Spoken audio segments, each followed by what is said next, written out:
ओम श्री उमा महेश्वराय नमः। हरतालिका तीज की कथा। ये व्रत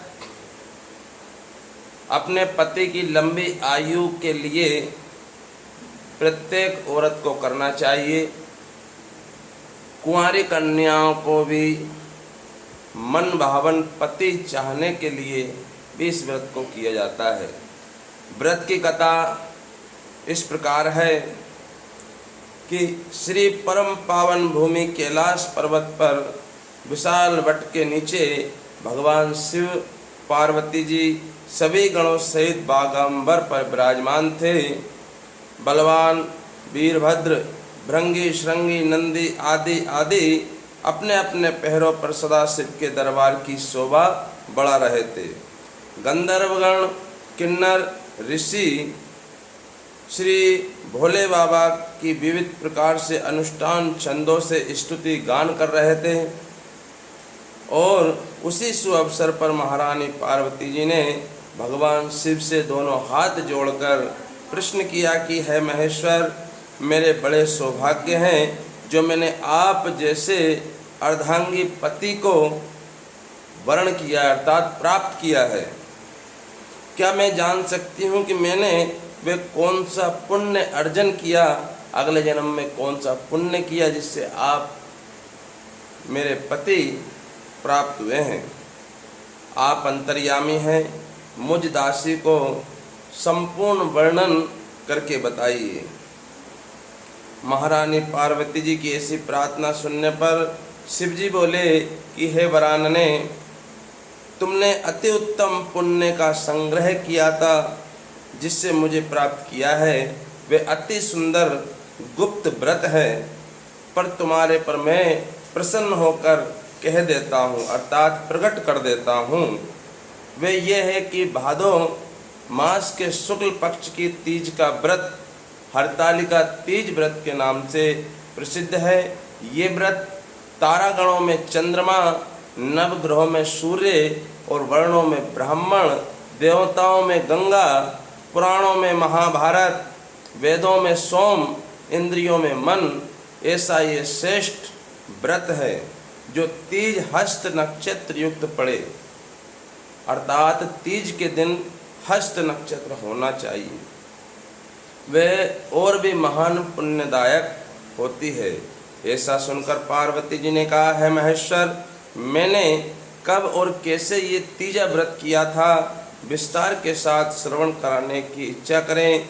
इतना सुनकर भगवान शंकर बोले कि हे भाग्यवान, हे उमा, भारतवर्ष के उत्तर में हिमालय पर्वत श्रेष्ठ है, उसके राजा का नाम हिमाचल है। वहाँ तुम भाग्यवती रानी मैना से पैदा हुई थी। पार्वती जी का माँ का नाम मैना है।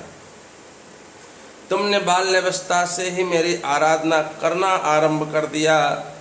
कुछ उम्र बढ़ने पर तुमने हिमालय की दुर्गम गुफाओं में जाकर सहेली सहित मुझे पाने हेतु तप अर्थात तपस्या प्रारंभ कर दी। तुमने ग्रीष्म ऋतु में, गर्मी में बाहर चट्टानों पर आसन लगाकर तप किया। वर्षा ऋतु में बाहर पानी में तप किया।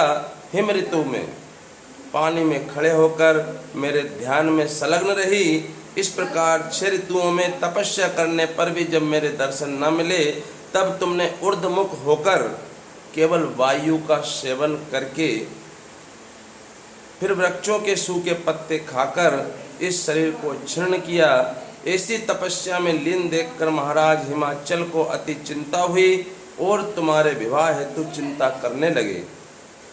इसी शुभ अवसर पर महर्षि देवर्षि नारद उपस्थित हुए और राजा ने अति हर्ष के साथ महाराज का स्वागत किया, पूजन किया। उपस्थित होने का कारण पूछा।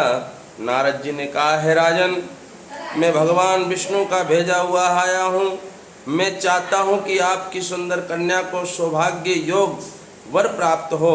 सो बैकुंठ निवासी शेष शैयावासी भगवान ने आपकी कन्या का वरण स्वीकार किया है। क्या आपको स्वीकार है?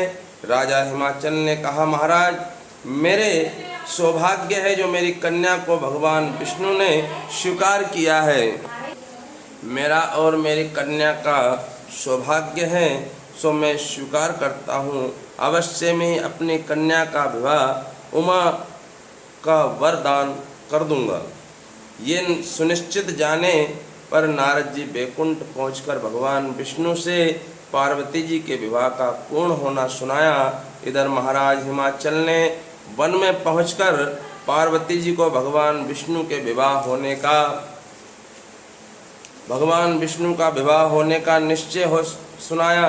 ऐसा सुनते ही पार्वती जी को महान दुख प्राप्त हुआ।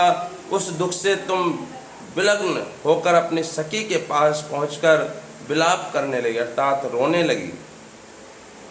तुम्हारा विलाप देखकर सखी ने तुम्हारी इच्छा जानकर कहा, देवी मैं तुम्हें ऐसी अर्थात गुप्त गुफा में तपस्या के लिए ले चलूंगी जहां महाराज हिमाचल चलकर भी नहीं आ सकेंगे। ऐसा कहकर सहेली उमा सहित हिमालय की गहन गुफा में विलीन हो जाती है। तब महाराज हिमाचल घबराकर पार्वती जी को ढूंढते हुए विलाप करने लगे कि मैंने विष्णु भगवान को वचन दिया है, वे कैसे पूर्ण होगा। ऐसा कहकर वे मूर्छित होकर गिर पड़े। तभी पूर्ववासी को साथ लेकर ढूंढने को महाराज ने पदार्पण कर ऐसी चिंता करके कि क्या मेरी कन्या को कोई व्याघ्र खा गया है या किसी सांप ने डस लिया है या कोई राक्षस हरकर ले गया है।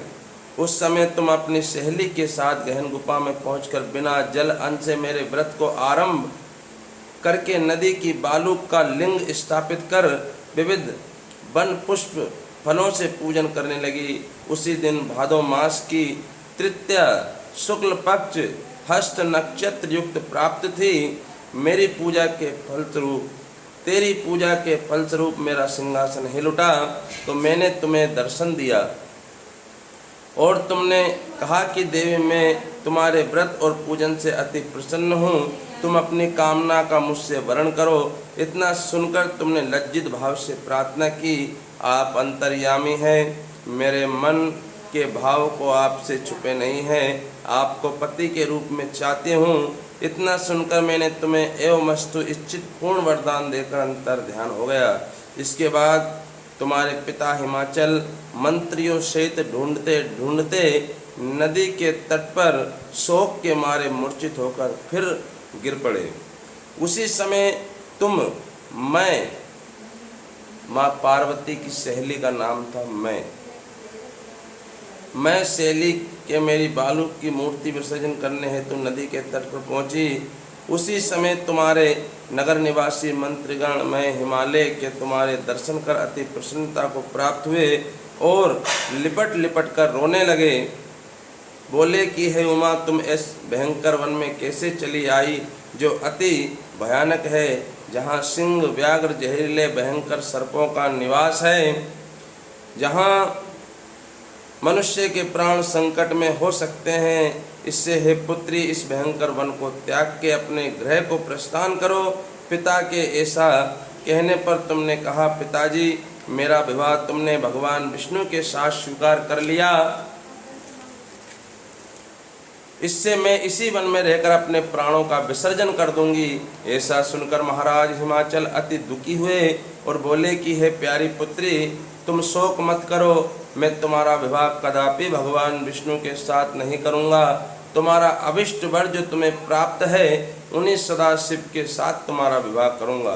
तुम पुत्री मेरे पर अति प्रसन्न हो, तब मैं सहेली के साथ नगर में उपस्थित होकर अपनी माता सहेली से मिलती हुई कुछ समय बाद शुभ मुहूर्त में तुम्हारा विवाह वेद विधि के साथ महाराज हिमाचल ने वे रानी मैना ने मेरे साथ पुण्य अर्जन किया है। माँ पार्वती की माँ का नाम मैना है। हे सौभाग्यशालिनी सहेली, तुमको हरण कर हिमालय की गुफा में रख मेरा तीज का व्रत किया था, इसी से इस व्रत का नाम हरतालिका तीज पड़ा। अर्थात हिमाचल में हड़ताल मच गई थी, इसलिए इसका नाम हरतालिका तीज पड़ा। ये व्रत सब व्रतों का व्रतराज है। इस प्रकार माता पार्वती ने कहा, प्रभु आपने मेरे मिलने के सुखद कथा सुनाकर मुझे प्रसन्न तो किया है, पर इस व्रत के करने का विधान व फल मुझे सुनना चाहिए, तो आप मुझे कृपया करके सुनाएं।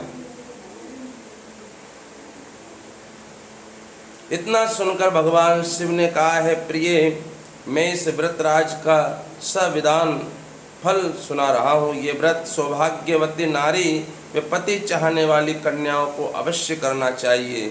ये व्रत भादोपद की शुक्ल पक्ष की दोज के श्याम के समय आरंभ कर तीज का व्रत धारण करें।